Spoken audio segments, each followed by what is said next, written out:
Welcome back to the channel, everybody. So, for like several months, every time Rockstar announces something, or the CEO Strauss Zelnick announces something related to GTA, the context is always vague, and they don't normally follow up like shortly after with some more information. Whether we get a teaser trailer, we get a snippet, we get a GIF, we get a little message on Twitter. It takes them days upon days, maybe even weeks and months to just follow up with some concrete news. Well, yesterday, Rockstar reported that they got a partnership with Netflix to host and show the extended version of GTA 6. Will actually showcase some gameplay, and it's going to be hosted, I think, August 27th at 3 p.m. Eastern time. But you need a subscription for Netflix. Now, when this was first announced, I had so many different thoughts.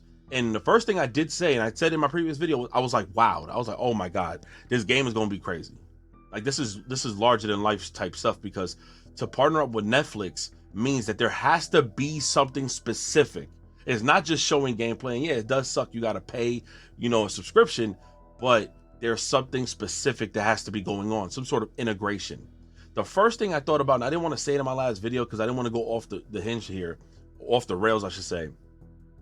Netflix dropped one of their biggest games on their platform, and it's called Unhinged. It's a horror game that features Troy Baker. It got Sadie Sink and I think Zoe Kravitz. Having three big names like that, and the voice acting was phenomenal. It was really creepy and scary, and you used your phone as like a guide, or a flashlight and a phone, and as a guide to maneuver within the story. It was only like 15-20 minutes, but it was a really damn good story, and hopefully there's like a part 2 that's coming out, but it was damn good.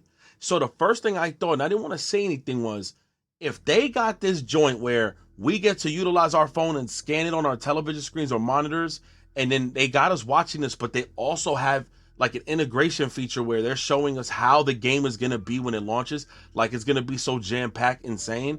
This is one of the craziest marketings. Again, Strauss Zelnick did say that the marketing for GTA 6 was going to be unique. It was going to be astonishing and never before seen from any company. So now I'm sitting here like, damn, we went through a time period where, remember Call of Duty used to do their marketing? You would have to type something to them on Facebook message and they'll write back to you an Easter egg, and then people would make videos on it. This right here goes above and beyond, which also now kind of clarifies why they don't want people streaming it when the event goes live August 27th, and you may have to wait several hours later on YouTube.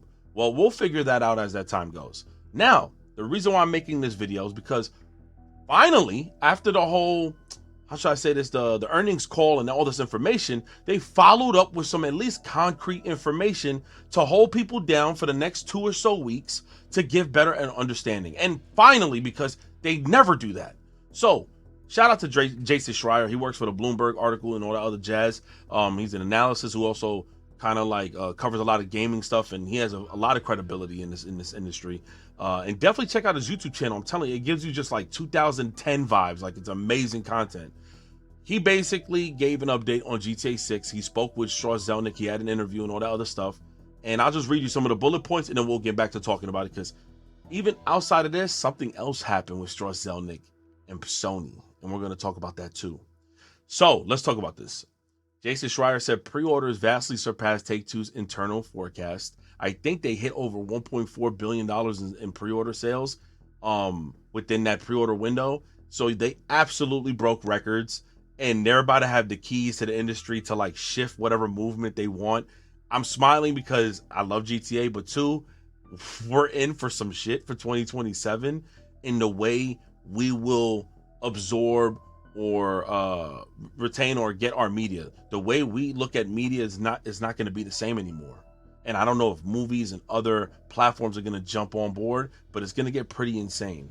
And so he also wrote he expects the extended look on August 27th to offer a meaty look at actual gameplay, meaning there's going to be so much in-depth that I'm actually so excited, bro. So much in-depth gameplay, part of the story in the world. I'm super excited. He also stressed that he said Strauss Zelnick told him in an interview that when the extended look goes live, people will understand why they chose Netflix for the premiere, and stated that it's a must-see event. So, a couple things here. Almost all homes have Netflix. Whether you not game share, but like share an account with a friend or a family member or your loved one, almost everyone is aware of Netflix. seeing these projects pop up on Netflix is going to entice people to click. But not only that, him saying that statement right there, people will understand why they chose Netflix. Netflix has already had like GTA 3 and San Andreas and Vice City on their streaming service, along with like WWE and other games. And people have enjoyed it. People have actually played some of their games through like their mobile devices and tablets and stuff. And they already have that kind of like engine working properly. I'm interested to see what in the world you got these guys doing that it's this insane that you chose Netflix. That's why I brought up that Unhinged game, that horror game, because it seems like they might have something like integrated. It might break the internet too, by the way. I don't know if people are going to have a chance to see it live when it premieres, because there's a chance it might break. A lot of like popular series ended up breaking, like Stranger Things. Remember when the last season that ended up breaking the internet, like the very last episode. He also replied, oh no, Jason Schreier also said, he asked if it will feel like you're watching a Netflix show, and Zelnick replied yes. I don't know what to expect, but that's going to be pretty damn insane. So now we're going to get some meaty gameplay, probably some cutscenes, and the way they're going to premiere this is going to look like a show. The way they're doing this, they're breaking all boundaries. I'm all for it. Like, I love this. Like, don't get it twisted. This year has been a phenomenal year for video games. It's just like them little bumps on the road, which aren't really little, that like start hindering the excitement. And it feels like things become a chore. Things become like, you could do this, but you have to do this too. And it's like, it's unfortunate. And people are just getting so sick and tired of people always saying everybody else is complaining. Wasn't that the whole point, for people to voice the concerns? Because if we don't, we allow companies to get greedy. Whatever. So it says this marketing strategy aims to reach a broader non-gaming audience, or people who might know GTA 6 exists but aren't necessarily buying it day one. So one, this is going to help people understand what GTA 6 might consist of. They're going to see some gameplay, but also depending on what this actually is, I don't know if they're doing a show. I highly doubt it. But I feel like they may show the actors in this. And we all know Maniel Perez, she's Lucia. I don't know who's playing Jason. But I don't know. They're trying to cater to a broader audience. And people are probably going to end up seeing this on Netflix. Netflix is going to definitely market the hell out of this. Take-Two isn't really concerned about selling to a smaller audience, as the install base will roughly be the same as the install base was when GTA 5 has launched. So I feel like because it's been 12 years, the fan base was huge then. So imagine now, because they made $1 billion in 3 days, I think then. They made $1 billion in just pre-orders. So imagine, they know their fan base is about to be insanely huge. So this Netflix kind of deal is going to be just something that's like the icing on the cake, like the cherry on top.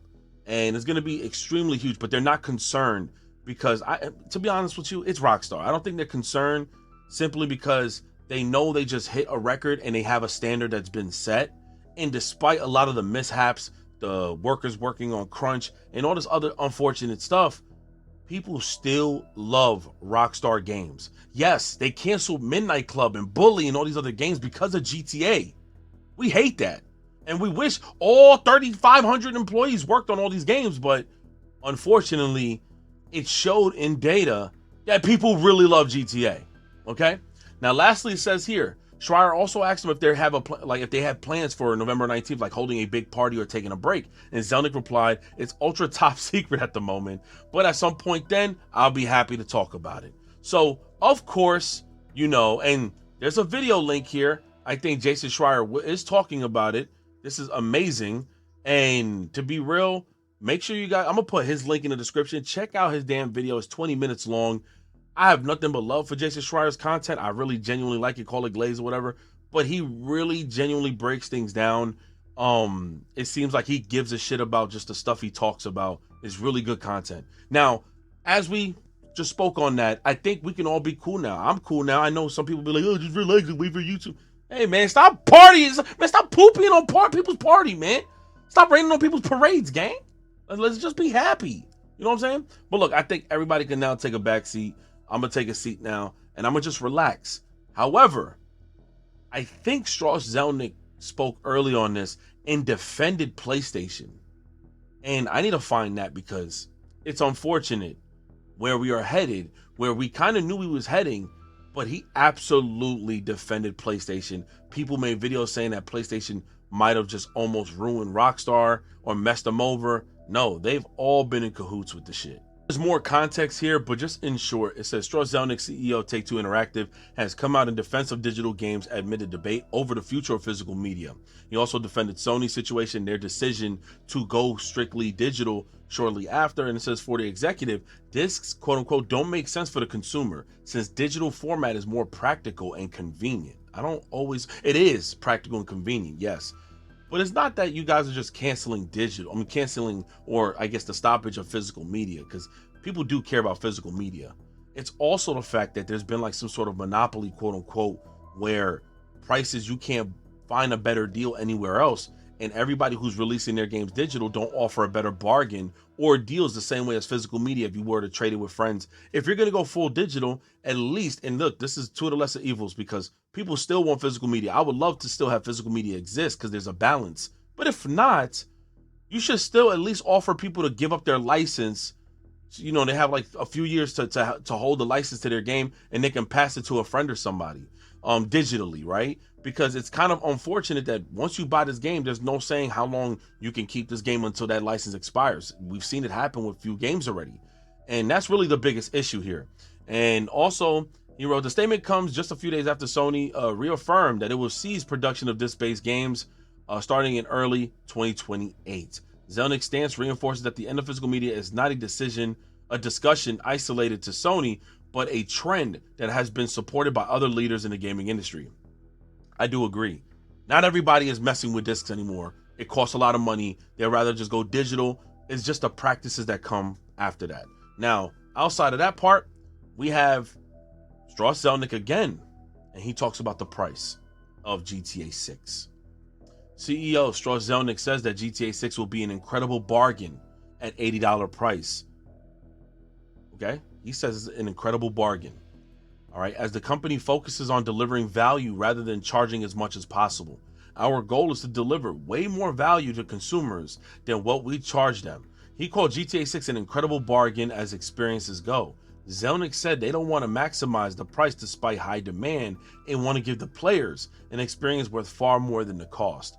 So he's been expressing that. He's been exercising those statements for a long time. He's saying for $80, what you're about to experience in this game and what you're going to be capable of doing is going to be larger than anything else before. I feel like that's when the tools of like 5M get integrated. If they do get integrated into like the single player, we might see something like people being able to add their own landscapes and stuff like that. So that bargain that he's talking about is like, we're not going to drop another GTA for a long time. We're giving you guys the tools to enjoy this game how you want.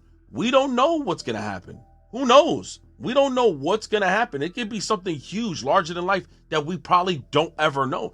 We're going to see it when the game comes out, or possibly during Netflix, that reveal. That's a big what if. So look, let me know what you guys think. Oh yeah, he did quote this. Our business is well over 90% digital Zelnick said.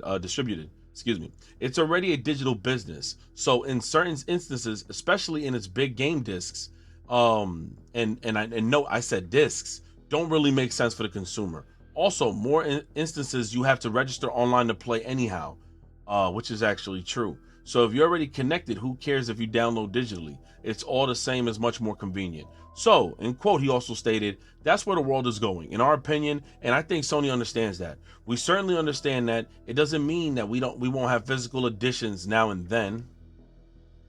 I need that physical edition of GTA. It says, I'm sure we'll be in the same way when there's a vinyl or in a record music business or any other business going forward. So yeah, there's just a lot going on right now. So much information just came out of nowhere in the last 2-3 hours. But look, let me know what you guys think in the comment section below. Hopefully we get the experience that we've been wanting for a long time as consumers, as gamers, as fans of the franchise. I'm excited. This has been the best year for video games, but it's been such a struggle with the other slaps in the face. I mean, it doesn't matter. It is what it is, right? It's just the facts. Let me know what you guys think in the comment section below. It's your boy 3G. God bless everybody, and I'm out of here. Peace.